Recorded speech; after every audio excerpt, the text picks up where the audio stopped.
We've seen Western Union and Safaricom announce this alliance that would mean greater access, 46 countries around the world. First of all, this has been an alliance that's been in place since 2008, right?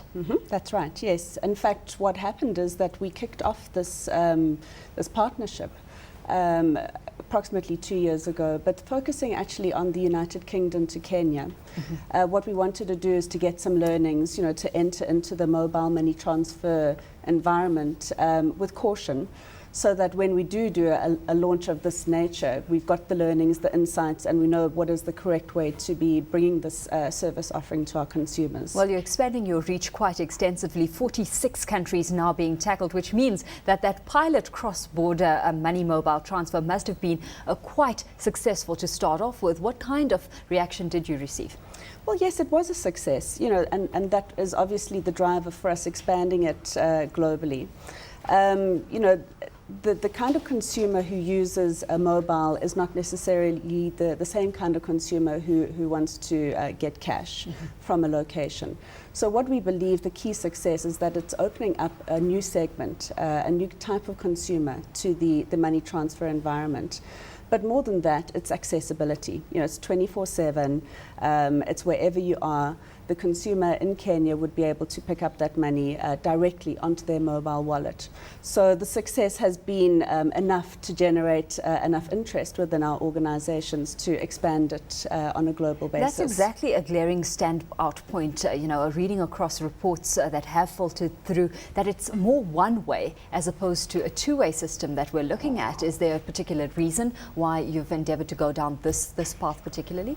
Well, by one way, I guess you mean that it's directly into Kenya's mobile wallets. I mean, really, we're doing many partnerships around the world at this point in time, but the key significant, I guess, constraint here is that the mobile operator in that market has to have a significant base of mobile wallets to justify us being able to, do a partnership with them.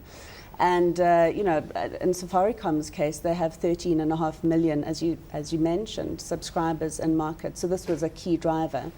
Now, there isn't that same base of mobile wallet subscribers in other parts of the world, so it doesn't work two ways. But the two-way impact still is in place from many different angles, and that consumers in Kenya can still send money through Western Union's network using cash, the traditional way. So they're still able to send money out, but just not using their mobile phone at this point in time. From what you're seeing play out in Kenya specifically, because we had the World Bank estimate that Kenya received $1.3 billion in remittances last year alone. From what you're seeing there, do you see this a trend that could be fast picking up on the rest of the continent? Absolutely. I mean, Kenya's been a case in point. It's been, publicly discussed and debated ad nauseum, really. And there were some specific dynamics within the Kenyan environment which led to the massive uptake and usage of mobile wallets for all sorts of bill payments and other financial services.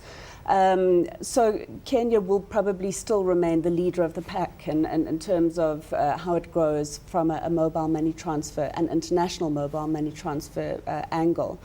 But, we do believe that there's many other markets in Africa that could have a similar trend, if not as exaggerated as Kenya. And we're very hopeful that this will not only have that successful trend, but more importantly, it's about consumers having access to money. The money lands directly onto the mobile wallet of the consumer who needs that money.